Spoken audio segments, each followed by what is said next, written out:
significa ser humano neste século? Bem, eu espero ajudar vocês a responder essa pergunta até o final da minha apresentação. Mas, enquanto isso, eu vou contar um pouquinho da minha história, que certamente não começa nesse século. Eu sou filha e neta de imigrantes portugueses que vieram muito jovens para o Brasil tentar a sorte. O meu pai veio de uma aldeia do interior de Portugal. E aqui no Brasil, ele, por esse talento natural que ele tinha por plantar, ele acabou ganhando o apelido de um menino do dedo verde.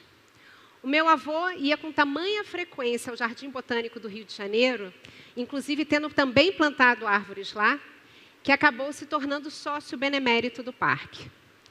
E foi nesse ambiente de homens amantes da natureza que eu cresci. Me formei, trabalhei, até numa multinacional de petróleo, mas por conta assim dessa minha genética conectada à causa ambiental, eu ia com bastante frequência a vários eventos relacionados à temática. E eu percebia que eram sempre as mesmas pessoas aplaudindo as mesmas pessoas. E esse incômodo foi se tornando cada vez maior à medida que eu percebia que aqueles conteúdos, aqueles saberes, precisavam ser trazidos para o mundo, para que todos soubessem o que estava acontecendo. Foi aí que surgiu a ideia de fazer um festival sobre o tema da sustentabilidade. Um festival gratuito, já que a gente estava falando de democratização de acesso. O Festival Livemundi. Com o tema Comece a Transformar o Mundo, a gente queria mostrar que todo mundo pode ser capaz de transformar o seu mundo. Seja ele a sua cidade, o seu prédio ou até o seu núcleo familiar. Nós sempre oferecemos diversas experiências para que cada um se conecte a esse despertar da consciência socioambiental a partir dos seus interesses e desejos. Quando a gente pensou no festival lá em 2016, quando ele nasceu, a gente imaginava que ele seria um evento da cidade do Rio de Janeiro. Mas, o ano passado, por conta da pandemia, a gente precisou migrá-lo para o ambiente digital. E foi aí que o Livemundi se tornou global. Nós conseguimos mais de 65 mil pessoas assistindo ao festival e promovemos encontros históricos como o de Pepe Mujica e Noam Chomsky. Bom, eu não quero falar muito aqui sobre o festival, mas eu quero falar um pouco mais sobre os aprendizados que a gente teve ao longo dessa jornada. O primeiro aprendizado foi muito difícil para a gente furar a bolha.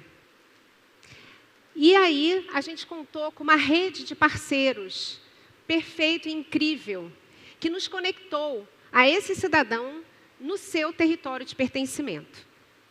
Quando eu falo território de pertencimento, eu estou me referindo aonde aquele cidadão se percebe como parte atuante, seja na sua comunidade, na igreja que atua, ou no movimento identitário que ele atua também. Bom, por conta a gente conseguir quebrar essa bolha, nós hoje temos em torno de 300 organizações parceiras do Livemundi, que fazem essa conexão. Outro grande aprendizado foi a gente entender que se a gente não queria pregar para os já convertidos, a gente precisava ir ao encontro dos não convertidos. Sensualizar o clima. Essa foi uma expressão que eu ouvi de uma jovem ativista e o que eu achei perfeita, que é tornar o movimento e a causa simples, acessível, popular e sexy. Bom, para isso, a gente levou o festival para um dos territórios que a gente tinha um parceiro incrível e ainda tem, que é o Observatório de Favelas. Ele nos ofereceu o seu espaço, que é a Arena de Cro, e mais do que isso, nos colocou em contato com os agentes do território, que modificavam aquele território. Pessoas que traziam tantas histórias incríveis e elas foram as curadoras do Festival na Penha. Nós queríamos revelar aquelas histórias não somente para ali, para o complexo, mas também para outros territórios. Pessoas como a Ana Santos. A Ana é uma liderança agroecológica no Complexo da Penha, que eu não sei se vocês sabem, é considerado o menor IDH da nossa cidade. Ela lidera o 100 e o Arranjo Penha. E ela realiza diferentes ações de agroecologia e soberania alimentar.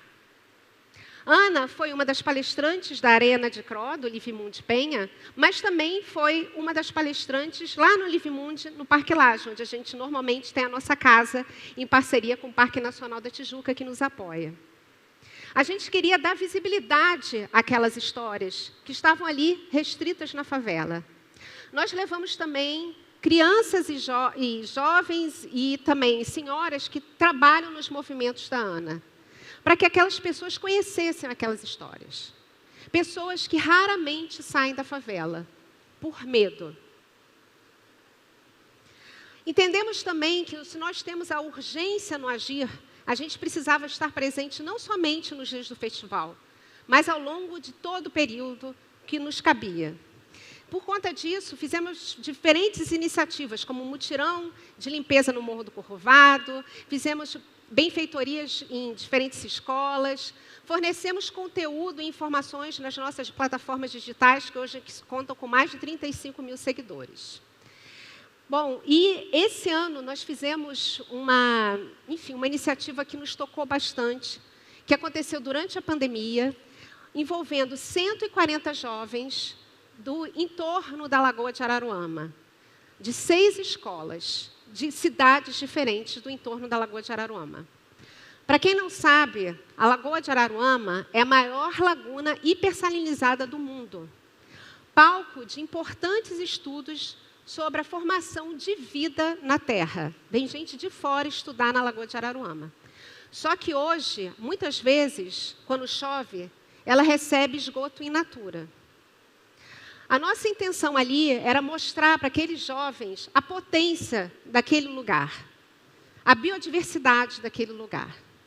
E cada um desses jovens escolheu a sua rota, a sua jornada de aprendizagem dentro desse projeto. Nós envolvemos uma plataforma digital também, e isso foi, assim, nos apresentou como a tecnologia é importante, né, para nos conectar. Bom, a gente faz isso tudo porque a gente não tem tempo a perder. A gente precisa agir. As mudanças climáticas e a desigualdade social são crises humanitárias éticas. Crenças e valores socioambientais precisam ser alicerces da nossa cultura, da nossa ética. Assim como nos surpreende hoje pensar que há menos de 90 anos as mulheres brasileiras não votavam, a gente também precisa ficar chocado com a questão de a gente não ter valores e crenças socioambientais que façam parte da nossa cultura global. Valores que questionam a desigualdade social, acima de qualquer economia. Precisamos acelerar as mudanças, revelar uma nova verdade. E, para isso, nós precisamos fortalecer aqueles que, ao longo da história da humanidade, foram os principais agentes de mudança da nossa história, os jovens. E é por isso que eu fui estudar sobre os jovens ativistas e como eles se conectam aos movimentos socioambientais. Jovens com diferentes histórias e com diferentes perfis. Jovens como a Mangaí, indígena da aldeia Pataxó Ranranran, prima do índio Galdino, aquele que foi queimado vivo num ponto de ônibus em Brasília. Karina Penha, bióloga preta de São José do Ribamar, do Maranhão. Mateus Fravá, homem gay preto de Olaria, da periferia pobre do Rio, biólogo e educador. Mataus Raine, homem gay de Belo Jardim, de Pernambuco, do Comitê Facilitador do Engajamundo, Movimento Jovem do Brasil. Para todos esses jovens e para muitos outros que eu entrevistei, a causa socioambiental é a única capaz de conectar todas as causas, inclusive as identitárias, das quais eles fazem parte. Para eles, tudo está conectado. Do ecossistema destruído à desigualdade racial e de gênero. Fazemos parte de um todo. Nós somos natureza. E se formos pegar a história da humanidade, o período que antecede Descartes, não havia separação entre natureza e humano. Até hoje, alguns povos ameríndios, não há palavras que diferenciam natureza e sociedade.